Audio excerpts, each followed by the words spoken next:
ये महात्मा अदला बदला चुकाते हैं। जैसे हरदोई में काफिला चल रहा है पूज्य महाराज जी का, तो वहाँ गांव गोद पूज्य महाराज जी लिवाते हैं, तो उनका लेना देना पूरा करा रहे हैं। जैसे इटावा जिला का भी कोई गोद मिला होगा तो वहाँ का लेना देना होता है, तो ये महात्मा लेना देना पूरा कराते हैं। हमारे गुरु महाराज एक बार एक सेठ से कहे, बच्चा अपनी गाड़ी और 50,000 रुपये भेज देना और काफिले में चलना है।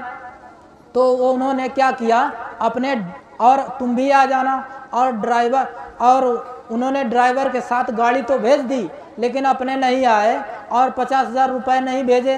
तो उन्होंने कहा बाद में दे देंगे, अभी हमारा धंधा डाउन है। तो वो बाद में स्वामी जी के पास गए और जब वहाँ 1 लाख रुपए लेके गए, उनके चरणों में रख दिए, तो गुरु महाराज ने कहा ये बच्चा अपने ले जाओ। महात्मा के पैसे रुपए के भूखे नहीं हो, गुरु नहीं तेरे धन का भूखा, उनके पास है भक्ति नाम का, उनके पास है धन है भारी, गुरु नहीं भूखा तेरे धन का, उनके पास बहुत बड़ा धन होता है, भक्ति का धन होता है और भक्ति करते हैं और उनके पास अनंतों लोगों के वो मालिक होते हैं। गुरु तुम्हारा ही, तेरे ही धन से तेरा उपकार कराएं, तुम्हारे धन से तुम्हारा ही उपकार कराते हैं। जो तुम देते हो वो गुरु महाराज कहते मैं बच्चा 10 गुना करके वापस कर देता हूँ, मैं अपने पास नहीं रखता हूँ और उसको वापस कर देता हूँ, और तुमको लाभ भी मिलता है, आध्यात्मिक भी लाभ मिलता है और भौतिक भी लाभ मिलता है। जब उन्होंने कहा बच्चा वो फलाने गांव में मैं तेरा 50,000 रुपये खर्च करके तेरा लेना देना पूरा करा देता, उस गांव का तेरे ऊपर कर्जा था, अब तुझको वहां जा करके एक एक घर में जन्म लेके अदा करना पड़ेगा। हम लोग गुरु की बात को नहीं मान पाते हैं तो धोखा खाते हैं, इसीलिए हमको कष्टदायी जीवन झेलना पड़ता है और आगे के लिए भी हम लोग अपना दुखदायी बन जाते हैं। तो गुरु महाराज ने उन्होंने कहा हुजूर दया कर दीजिए। तो गुरु महाराज ने कहा दया तो बच्चा वचन में होती है, महात्मा के वचन में दया होती है। महात्मा जो आदेश दे दें उसको अगर हम मान लें और उस पर अगर चलने लग जाएं तो अब हमको दया मिल जाती है। और जब देखिए प्रेमी भाई बहनों, वो बेचारे रोते रोते चले गए। कहने का मतलब है महात्माओं की अगर हम बात नहीं मान पाएंगे तो हम धोखा ही खाएंगे, ये भी हमारा जीवन नष्ट चला जाएगा। ये पहले के समय में जो महात्मा थे वो घर घर में नियम संयम की बातें बताते थे और गुरु महाराज हर बात को बताए। हमारे गुरु महाराज छोटी छोटी बातों को बताया करते थे और जो भी बात मतलब ऐसी कोई बात को उन्होंने नहीं छोड़ी। घर में कैसे रहा जाता है, गुरु महाराज कहा करते थे स्कूल कॉलेजों में पहले ये सब शिक्षाएं दी जाती थी, संस्कार बताए जाते थे और वहाँ हर बात बताई जाती थी, कैसे आपको घर में रहना है और कैसे आपको लोगों के साथ व्यवहार करना है। ये सब बातें खत्म हो गई। धीरे धीरे माताएं, पहले के जो पंडित थे माताओं बहनों को बातें बताते थे, ऐसे नियम संयम रखा जाता था। हमारे गुरु महाराज बताया करते थे माताएं बहनों को 5 दिन की बीमारी लगती है और 5 दिन तक ये स्नान ना करें और रसोई घर में ना जाएं और घुटने पर से हाथ पैर चाहे जितनी बार धोएं। अगर ये नियम को करने लगेंगे तो बीमारी से दूर रहेंगी और ये नियम को छोड़ देंगे, बच्चे लूले लंगड़े पैदा होंगे, बुद्धि के कमज़ोर होंगे, बात को नहीं मानेंगे और आपके घर में बीमारी फैल जाएगी। गुरु महाराज कहते थे 2 ही कारण है बीमारी फैलने का, एक तो मांस मदिरा का ये प्रचलन फैल गया पूरे देश स्तर में, देश विदेश में, और माताओं बहनों ने ये परहेज करना छोड़ दिया। अगर ये परहेज करने लगे तो अभी से बीमारी कम हो जाएंगी। हमारे गुरु महाराज जी अपने सत्संग में बताया करते थे, अगर जो पहले के पंडित थे वो बूढ़ी माताओं को बताते थे, बूढ़ी माताएं अपनी बहुओं को बताती थी, बहुएं बच्चियों को बताती थी। ऐसे धीरे धीरे ये प्रथा खत्म हो गई। आज के मॉडल इस जमाने में सब अपने में ही सब कुछ हो गए। हम तो बहुत बड़े ज्ञानी हैं, अरे भाई बीमार से दूर नहीं हो पाए, इतने बड़े बड़े अस्पताल खुल गए और इतनी बड़ी बड़ी बीमारियां भी आ गई। कहने का मतलब है इतने बड़े अगर आप जानकार हैं फिर भी आप बीमारी से ग्रस्त हैं। पहले के समय आप इतिहास उठा के देखिए, छोटे छोटे वैद्य हकीम हुआ करते थे, गांव में ही इनका इलाज हो जाया करता था, 1-2 दिन में ठीक हो जाते हैं। और आज के समय में आप सालों लगा देते हैं, बिस्तर पर ही पड़े रहते हैं, फिर भी लाखों रुपए बर्बाद हो जाता है। कोई महात्मा दया कर दें तब तो ठीक है। गुरु महाराज कहा करते थे 3 प्रकार से बीमारी आती हैं, एक तो बदपरहेजी से, दूसरी मौसम की तकदीरी से और तीसरी प्रारब्ध कर्मों से। गुरु महाराज कहा करते थे जो मौसम जैसे चल रहा ठंडा गर्म मौसम, इसमें से बीमारी आ जाती है और इसमें दवाई ले लेंगे थोड़ी मोड़ी ठीक हो जाएगी। और बदपरहेजी, अगर बदपरहेजी से हमने अगर निकल नहीं पाए तो बहुत खतरनाक बीमारी बन जाती है। और तीसरी प्रारब्ध की बीमारी होती है, जैसे जो आपके कर्मों से लगी होती हैं। गुरु महाराज कहते थे बच्चा जो आपके प्रारब्ध की बीमारी है वो आपके साथ में ही लगेगी, जैसे आपका दिन आएगा छोटी मोटी दवाई में ख़त्म हो जाएगी। गुरु महाराज के पास जाते बहुत लोग आते, हमारी ये बीमारी है, हमारा ये लड़का नहीं हो रहा, हमारा घर नहीं बन रहा। गुरु महाराज कहते थे बच्चा तुम लोग हमारे पास यही मांगते रहते हो, कभी कोई ये नहीं कहता है हमारी जीवात्मा का कल्याण कर दो, इस संसार में दोबारा ना आना पड़े। हमारे गुरु महाराज के पास एक सेठ सेठानी थे, उनके बच्चे नहीं हो रहे थे, 50 साल लगभग उम्र हो गई। तो सेठानी गई गुरु महाराज के पास और उनके चरणों में प्रार्थना की, हुजूर एक लड़का हो जाए, इतनी धन दौलत है, उसका जानसीन बन जाए। तो गुरु महाराज कुछ बोले नहीं। तो वो सेठानी अपने पति देव कहीं, हुजूर देखिए कल आप जब गुरु महाराज के दर्शन करने जाना और उनसे कहना एक बच्चा हो जाए। तो वो सुबह जब लाइन में लगे थे, गुरु महाराज जब दर्शन देते थे लाइन लगा के, तो गुरु महाराज है तो वो सेठ जब आए, सेठ बोलने वाले थे उसके पहले गुरु महाराज बोल दिए बच्चा तुम भी मांगने चले आए हो बच्चे को और अपनी सेठानी को नहीं समझाते हो। अरे भाई ये 84 लाख में आप बच्चे ही पैदा करते रह गए और शुगर की योनि में गए बच्चा पैदा किए, कुत्ता कुतिया कितने बार अभी बच्चा पैदा करने से तुमको मन नहीं भरा। कहने का मतलब है संसारिक हमारे अंदर कोई भी इच्छा ना हो, हम सतगुरु के पास जाएं, अपनी आत्म बीमारी का आत्म कल्याण का मांगें। जैसे हम होली के कार्यक्रम में जाएंगे सब लोग, तो वहाँ पूज्य महाराज जी से यही मांगेंगे हम, ये प्रभु हम इस संसार में दोबारा ना आए और हमको जन्म मरण से छुटा दीजिए और हमको अपने साथ ले चलिए। वो हमारा सच्चा घर कहाँ है और सच्चे घर हमको ले चलिए, ये हमको मांगना चाहिए। हम लोग संसारिक इच्छाएं मांगते मांगते मांगते मांगते तब तक हमारा अंतिम समय आ जाता है। तो अंतिम समय में भी कोई इच्छा बनी रहती है। तो गुरु महाराज कहते जहाँ आशा तहाँ वासा, जब अंतिम समय में भी कोई इच्छा बनी रह गई तो वहीं हमारा जन्म हो जाता है।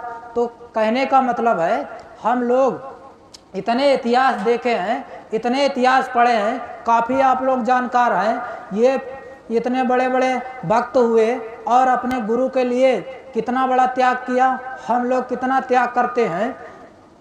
हम लोग अपने विचारों का त्याग करें और हमेशा अपने विचारों को इतना पवित्र बना लें कि हम आज से कोई बुरा कर्म नहीं करेंगे।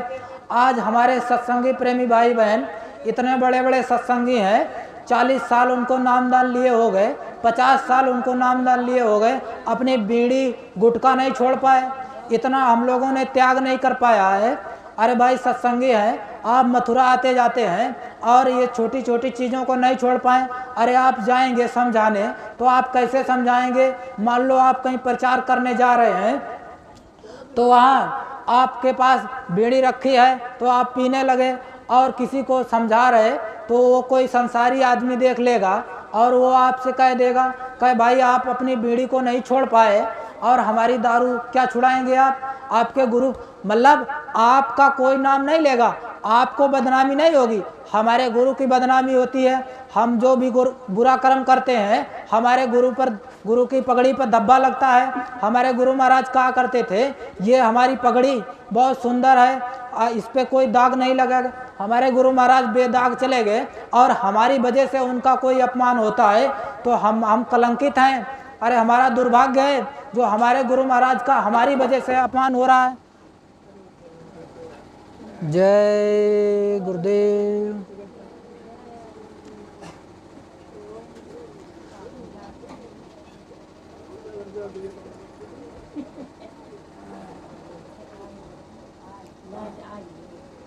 हाँ तो मनोज भैया वो अध्यक्ष जी आ गए हैं, बोलें क्या? जय गुरुदेव, जय गुरुदेव। नाम किसका? प्रभु का पावन पवित्र नाम। जय गुरुदेव।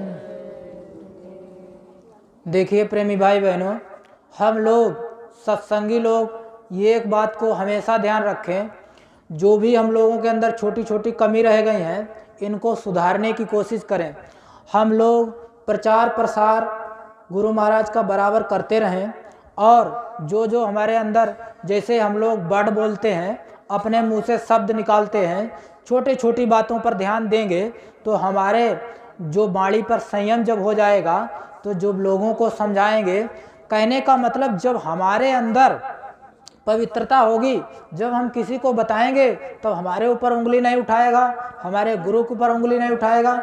हमारे अंदर अगर छोटी सी कमी निकल आई तो वो संसारी आदमी हमारे गुरु पर कहेंगे, देखिए भाई वो जय गुरुदेव वाले आए थे, हमको समझा रहे थे और अपने आप बीड़ी पे रहे थे, कोई तंबाकू खा रहा था। बताइए, कहने का मतलब है हमारे गुरु महाराज सत्संग में सुनाया करते थे, हम भी सत्संग में सुने हैं।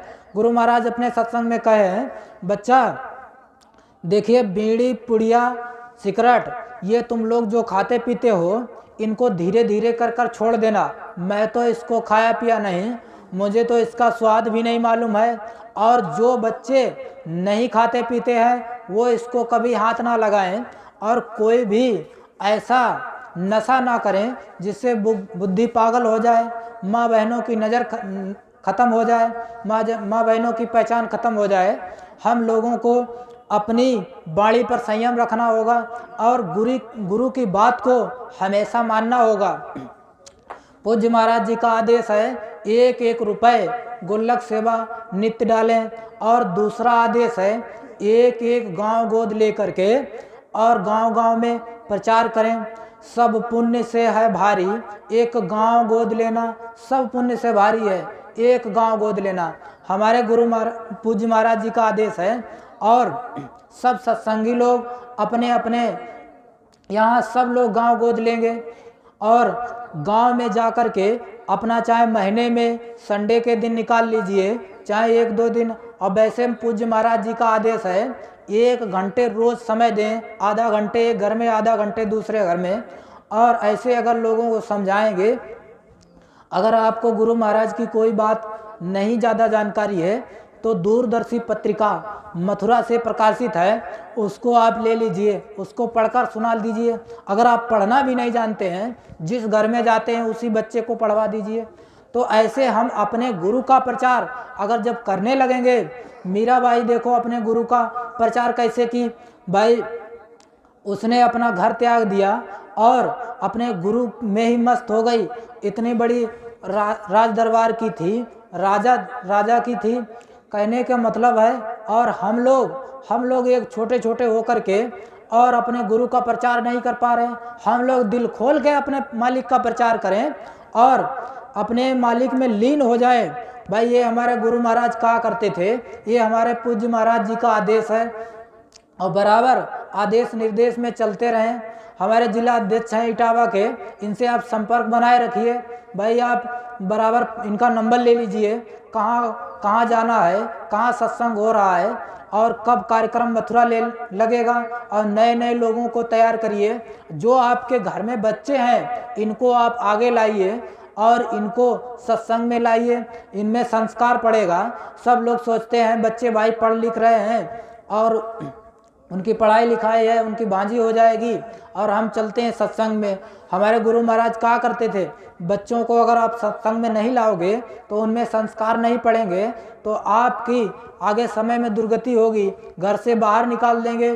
कहने का मतलब जब संस्कारी बच्चा हो जाएगा और मथुरा आने जाने लगेगा, जब आपके अंग शिथिल हो जाएंगे, आप जाने आने योग्य नहीं बचेंगे, वही बच्चे आपको उठा के मथुरा ले जाएंगे और गुरु महाराज के दर्शन करवा के ले आएंगे। कहने का मतलब है हम अगर अपने बच्चों पर ध्यान नहीं देंगे, ये न्यू जनरेशन न्यू पीढ़ी पर ध्यान नहीं देंगे तो हमारे लिए धोखा है।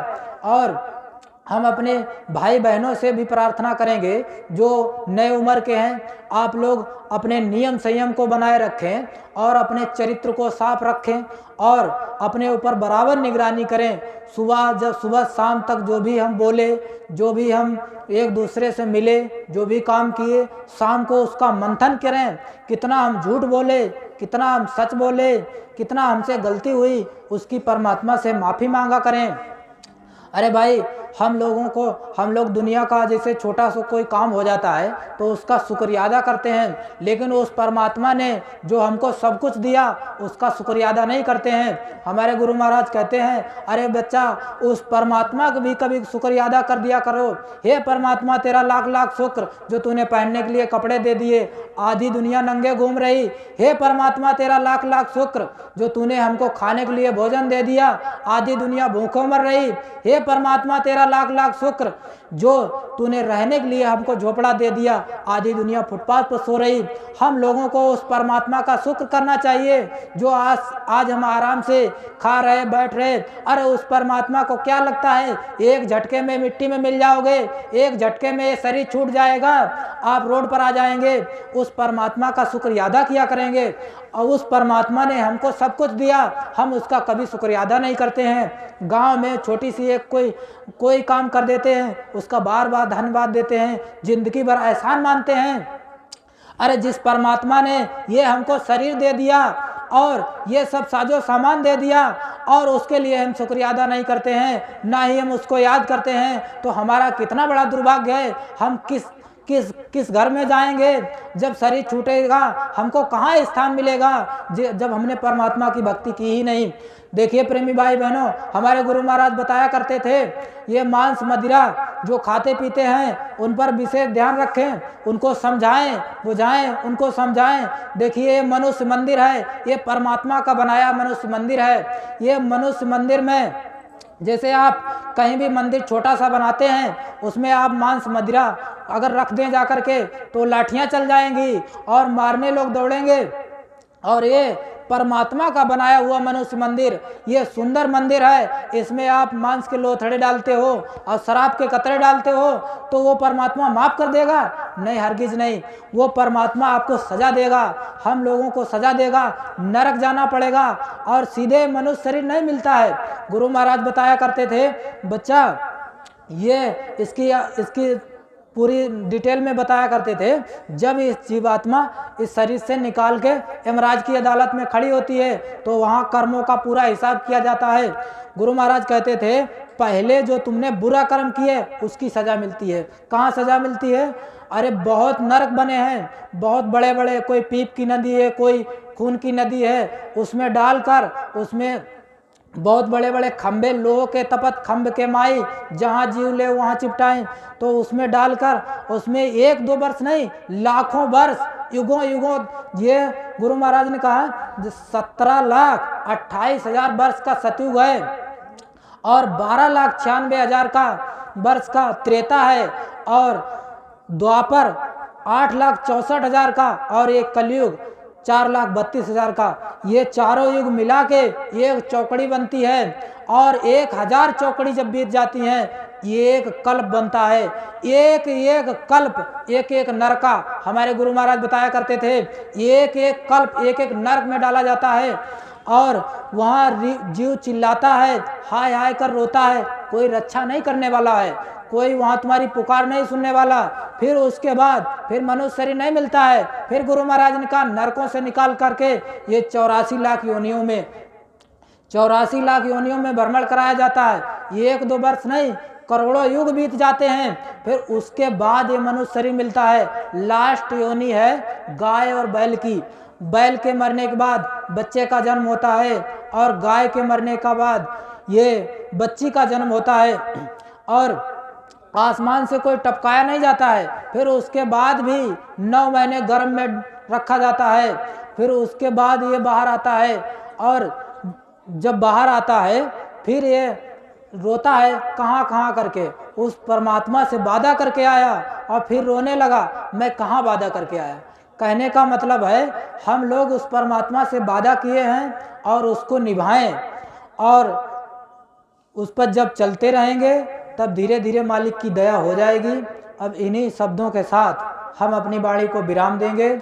जो भी हमसे कहने और सुनने में गलत निकल गया हो, या हमारे कहने सुनने में किसी भाई बहन को, माताएं बहनों को, बूढ़े बुजुर्ग को हमारी बात को खराब लग गया हो, तो हमको छोटा बच्चा समझकर माफ़ कर देना, क्योंकि हम तो अभी बहुत छोटे हैं। जय गुरुदेव, जय गुरुदेव, जय गुरुदेव। नाम किसका? प्रभु का पावन पवित्र नाम। जयकारा लगाएंगे गुरु महाराज का। बाबा जय गुरुदेव जी महाराज का कहना है शाकाहारी रहना है। बाबा जय गुरुदेव जी महाराज की अर्जी है, आगे आपकी मर्जी है। क्या खाने से हुए खराब, अंडा मछली मांस शराब, क्या खाने से होगी भलाई, साग सब्जी दूध मलाई। स्वामी जी की अर्जी है। आगे आपकी मर्जी है। हमारे पूज्य महाराज जी की प्रार्थना है, हाथ जोड़कर विनय हमारी, हो जाए सब शाकाहारी। जय गुरुदेव। आप सभी लोग डेट को याद रखेंगे, 13, 14, 15 मार्च होली के कार्यक्रम की, उसमें सब लोग जरूर पधारेंगे और आगे हमारे भैया जी बताएंगे। जय गुरुदेव।